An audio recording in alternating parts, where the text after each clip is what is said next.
1936 की बात है। तकरीबन 1.5 बरस बाद जब अल्लामा इकबाल की ज़िंदगी में पहला इकबाल डे मनाया गया तो मुझे भी इसमें शरीक होने की सादत नसीब हुई। इसके बाद ये चर्चा आम हुआ कि सर अकबर हैदरी ने निज़ाम दक्कन के तोशे खाने से उन्हें 1000 रुपये का चेक बतौर तवाज़ो अर्ज़ा किया है। अल्लामा ने सर अकबर हैदरी सदर आज़म हैदराबाद दक्कन के नाम ये अशार लिख कर चेक वापस कर दिया। गैरत फ़कर मगर कर न सकी इसको कबूल, जब कहा उसने ये है मेरी खुदाई की ज़कात। एक रोज़ मैं जम्मू अजायब घर की लाइब्रेरी में बैठा रोज़नामा ट्रिब्यून पढ़ रहा था कि अचानक मेरी नज़र एक ख़बर पे पड़ी जिसमें ICS के मुकाबले के इम्तिहान का नतीजा दर्ज था। 11 आदमी चुने गए थे, उनमें मेरा नाम भी शामिल था। अपना नाम कामयाब उम्मीदवारों की फहरिस्त में पाकर खुशी तो ज़रूर हुई, लेकिन हैरत का पल्ला ज़्यादा भारी रहा। वालिद साहब और मेरे दरमियान मोहब्बत के अलावा मुरव्वत का भी गहरा रिश्ता था। ICS ने लूट खसूट में जन्म लिया, मार धाड़ में परवान चढ़ाई, सल्तनत आराई में उरूज पाया और बरे सगीर में आज़ादी के नज़ूल के साथ ही दम तोड़ दिया। अगर आपके जिना साहब ने पाकिस्तान का मुतालबा तर्क ना किया तो हिंदुस्तान में मुसलमानों की ज़िंदगी हराम हो जाएगी। जब नवाखेली में फसाद हुआ तो गांधी जी फ़ौरन वहाँ पहुँचे और कई माह तक उन्होंने मुतासरा इलाकों का पैदल दौरा किया। वो रोज़ाना 3-4 मील पैदल चलते थे और हर जगह मुसलमानों को तलकीन करते थे कि हिंदू तुम्हारे भाई हैं और उनकी हिफाजत करना तुम्हारा फ़र्ज़ मनसबी है। इस दौरान बिहार में फसादात बर्पा हो गए। बिहार के कुछ कांग्रेसी मुसलमानों की बार बार इस्तदा पर गांधी जी ने नवाखेली का पीछा छोड़ा और बड़ी मुश्किल से बिहार तशरीफ़ लाए। यहाँ पर उन्होंने जो कुछ देखा उसने हिंदू जाति की अमन पसंदी, सिला जोई और गैर तशद्दुद पसंदी के मुतालिक उनके बहुत से मफरूदात की काया पलट दी। यहाँ पर वसी व अरीज़ इलाकों में मुसलमानों का नाम और निशान तक मिट चुका था। घर लुट चुके थे, मस्जिदें वीरान हो गई थीं, कुएं मुसलमान औरतों की लाशों से अटाअट भरे हुए थे। कई जगह नन्हे मुन्ने बच्चों के ढांचे अब तक मौजूद थे जिन्हें लोहे के कील गाड़कर दरख्तों दीवारों के साथ टांग दिया गया था। ये देख के गांधी जी को गालबन ज़िंदगी में पहली बार ये एहसास हुआ होगा कि हिंदू कौम इतनी नम दिल और अमन पसंद नहीं जितने कि वो समझते और प्रचार करते हैं। प्यारे लाल ने अपनी किताब Mahatma Gandhi the last phase में बड़े वाज़ेह तौर पे इस बात का एतराफ़ किया कि बिहार की खूनरेज़ी देख के गांधी जी की आंखों से पर्दा उठ गया और मुत्तहदा हिंदुस्तान के मुतालिक उनका देरीना ख्वाब टूट कर पाश पाश हो गया। लॉर्ड माउंटबेटन को हिंदुस्तान का वायसराय मुकर्रर कर दिया गया। इस ऐलान पे कांग्रेस ने खुशी के बड़े शादियाने बजाए। लॉर्ड वेविल मुद्दत से कांग्रेस की तनकीद का निशाना बना हुआ था। लॉर्ड वेविल का हशर देख के माउंटबेटन ने यह सबक पल्ले बांध लिया कि अपने मिशन में कामयाबी हासिल करने के लिए उसे कांग्रेस की खैर सगाली और खुशनुदी को हर कीमत पर ख़रीदना पड़ेगा। ये कीमत उसने बड़ी फराग दिली से मुसलमानों के खाते से अदा की। लॉर्ड माउंटबेटन ने ख़ास तौर पे पंडित जवाहरलाल नेहरू के साथ बहुत जल्द बहुत गहरे ताल्लुकात इस्तवार कर लिए। इस रिश्ते की आबियारी में लेडी माउंटबेटन का बड़ा हाथ था, जो ज़ाहिरी हुस्न व जमाल, जहनी रफ़ाक़त और तमद्दुनी और तहज़ीबी नज़ाकत का खूबसूरत मरक़ा थी।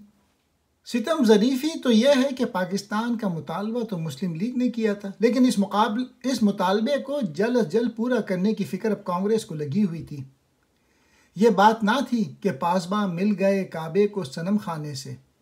हिंदुस्तान की तकसीम पर कांग्रेस इसलिए आमादा नहीं हुई थी कि उसे मुसलमानों के साथ कोई मुनसिफाना या दोस्ताना सलूक करना मंजूर था। कांग्रेसी लीडर ने यह कड़वा घूट बड़े गम और गुस्से से शदीद मजबूरी और माजूरी के आलम में अपने गले से उतारा था। अबूरी हुकूमत के तजर्बे से पंडित नेहरू, सरदार पटेल और उनके साथियों को इस बात का यकीन हो गया था कि मुसलमानों को अपने साथ इक़्तिदार में शरीक करके कांग्रेस कभी भी अपनी मनमानी कार्रवाइयाँ करने पर कादिर ना हो सकेगी। अबूरी हुकूमत में मुस्लिम लीगी वज़ीर कांग्रेस की बालादस्ती तस्लीम नहीं करते थे और ना ही वो अपनी पॉलिसियों में कांग्रेस के इशारे पे कठपुतली की तरह नाचने पे तैयार थे। वो आखिरी तिनका जिसने अबूरी हुकूमत के ऊँट की कमर तोड़ दी खान लियाकत अली खान का बजट साबित हुआ, जो उन्होंने 28 फरवरी 1947 को वज़ीर ख़जाना की हैसियत से पेश किया। इसे आम तौर पर गरीब आदमी के बजट के लक़ब से ज़्यादा याद किया जाता था। अपनी बजट की तकरीर में खान लियाकत अली खान ने ऐलान किया कि वह कुरान हकीम के इस माशी फ़लसफ़े पर ईमान रखते हैं जो दौलत को फ़कत अमीरों के दरमियान गर्दिश करने से रोकता है। इसलिए इस बजट में उन्होंने चंद ऐसी तजावीज़ शामिल की हैं जो समाजी इंसाफ के तकाज़े पूरे करने की तरफ पहला कदम थी। एक तजवीज़ ये थी कि जिन लोगों ने टैक्स अदा ना करके दौलत समेटी है उनकी तहकीकात के लिए एक कमीशन कायम किया जाए।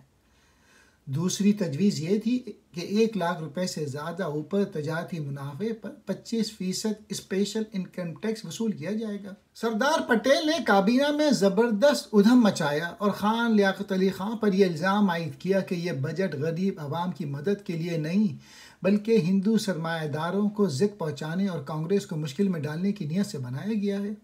हिंदू प्रेस ने भी बड़ा बवेला मचाया, लेकिन लियाकत अली खान अपने मौक़िफ़ पे साबित कदम रहे और उन्होंने बजट में कोई तब्दीली करने से साफ इनकार कर दिया। कांग्रेस के मर्द आहन सरदार पटेल अब इस नतीजे पर पहुंच चुके थे कि हुकूमत में मुसलमानों के साथ किसी किस्म की शराकत बिल्कुल लाअहनी है। मुसलमान अक्सरियत के जो इलाके पाकिस्तान बनने के ख्वाब देख रहे थे वो भारत माता के पुत्र बदन पर गले हुए सड़े हुए नासूर हैं। मुनासिब यही है कि इन नासूरों को जल्द अज जल्द काट कर अलग कर दिया जाए ताकि इनका जहर सेहतमंद हिस्सों तक पहुंचने ना पाए। पंडित नेहरू पहले ही लॉर्ड माउंटबेटन को जबान दे चुके थे कि अगर पंजाब और बंगाल को तकसीम कर दिया जाए तो उन्हें पाकिस्तान के क़याम पे कोई एतराज़ नहीं। लॉर्ड माउंटबेटन को इस बात से कोई दिलचस्पी न थी कि पाकिस्तान किन हालात में जन्म लेता है और जन्म लेने के बाद जिंदा रहता भी है या नहीं। एक चाल यह थी कि आज़ादी के बाद दोनों मुमलिकतों का एक ही मुश्तरका गवर्नर जनरल हो। पंडित नेहरू ने तो तहरीरी तौर पे माउंटबेटन के साथ कमिटमेंट भी कर ली थी कि इंतकाल इक़्तिदार के बाद वो आज़ाद भारत के पहले गवर्नर जनरल होंगे। लॉर्ड माउंटबेटन की अपनी अना भी यही चाहती थी कि पाकिस्तान की तरफ से भी उसे ऐसे ही पेशकश हो, लेकिन कायदे आज़म ने दूर अंदेशी से काम लेके इस दाम में फंसे नहीं और दरअसल इस तजवीज़ का मकसद यही था कि रोज़ अव्वल ही से पाकिस्तान की पॉलिसियों को भारतीय मफाद के ताबे रखा जाए। कायदे आज़म ने वही रास्ता इख्तियार किया जो एक अमली सियासतदान, दूर अंदेश मुदब्बिर और साहिब फरासत मुसलमान के शाया शान था। उन्होंने बड़े वाज़े एहतिजाज के साथ पार्टीशन प्लान मंजूर कर 3 जून 1947 को लॉर्ड माउंटबेटन, पंडित जवाहरलाल नेहरू, कायदे आज़म मोहम्मद अली जिन्ना और सरदार बलदेव सिंह ने पार्टीशन प्लान पर ऑल इंडिया रेडियो से अपने अपने बयानात नशर किए। मैंने ये ब्रॉडकास्ट ड्राइंग रूम में बैठकर सुने। मैंने पूछा, पाकिस्तान का मतलब क्या? ला इलाहा इल्लल्लाह। पाकिस्तान का मतलब क्या? 1857 की जंग आज़ादी की तकमील की तरफ एक मुस्बत कदम। सर सैयद अहमद ख़ान की तहरीक अलीगढ़ का तदरीजी और मंतकी अर्तक़ा। अल्लामा इक़बाल के ख्वाब की तामीर जो उन्होंने अपने खुतबा इलाहाबाद में पेश किया था। दीनी, समाजी, माशी, सकाफ़ती, तमद्दुन और सियासी बुनियादों पर मुसलमानों का एक अलग कौम की सूरत में उभरना। कायदे आज़म मोहम्मद अली जिन्ना की बेलौस, बेलाग, बेखौफ, ईमानदाराना और मुदब्बिराना क़यादत, यह है पाकिस्तान का मतलब। मुसलमानों का कायदे आज़म की रहनुमाई पर मुकम्मल एतमाद। तहरीक पाकिस्तान के दौरान मिल्लत के लोगों को इत्तेहाद, ईमान और तंजीम। खिरत ने कह भी दिया ला इलाह तो क्या हासिल, दिलो निगाह मुसलमान नहीं तो कुछ भी नहीं।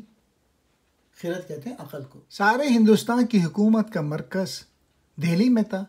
रेलों, बंदरगाहों और पोस्ट एंड टेलीग्राफ सिस्टम का निज़ाम दिल्ली से कंट्रोल होता था। सनती मरकज़ और रिसर्च के इदारे भारतीय इलाक़ों में थे। इंपीरियल लाइब्रेरी कलकत्ता में थी। बर्री, बहरी और हवाई फ़ौज के हेडक्वार्टर दिल्ली में थे। मुत्तहदा हिंदुस्तान के दफ्तरी, माली और फ़ौजी असासों का मुनसिफ़ाना हिस्सा पाकिस्तान को देना पार्टीशन काउंसिल की जिम्मेदारी थी, जिसका सदर लॉर्ड माउंटबेटन था। सरदार पटेल ने तो गोया कसम खा रखी थी कि पाकिस्तान को काम की कोई चीज़ मिलने ना पाए। पाकिस्तान के हक़ की वकालत करने का सहरा चौधरी मोहम्मद अली के सर था। उन्हें कायदे आज़म और लियाकत अली ख़ान का मुकम्मल एतमाद हासिल था और इस सिलसिले में उन्होंने अंतहक मेहनत, लगन और काबिलियत से अपने फ़राइज़ को अंजाम दिया। तक़सीम के वक्त हुकूमत हिंद के पास 4 अरब रुपए का कैश बैलेंस था। बड़ी तवील तकरार, हुज्जत और मोल तोल के बाद पाकिस्तान को 75 करोड़ रुपए देना तय हुआ। 20 करोड़ की एक किस्त अदा करने के बाद भारत ने अपना हाथ रोक लिया। 14 अगस्त 1947 को जब पाकिस्तान वजूद में आया तो इस नई हुकूमत के पास बस यही नकद असासा था और मसाइल और अखराजात की गैर मामूली भरमार थी। आखिर 15 जनवरी 1948 को गांधी जी के बरस से घबरा के भारतीय हुकूमत ने कैश बैलेंस की बाकी किस्त भी बादल नख्वास्ता पाकिस्तान को अदा कर दी।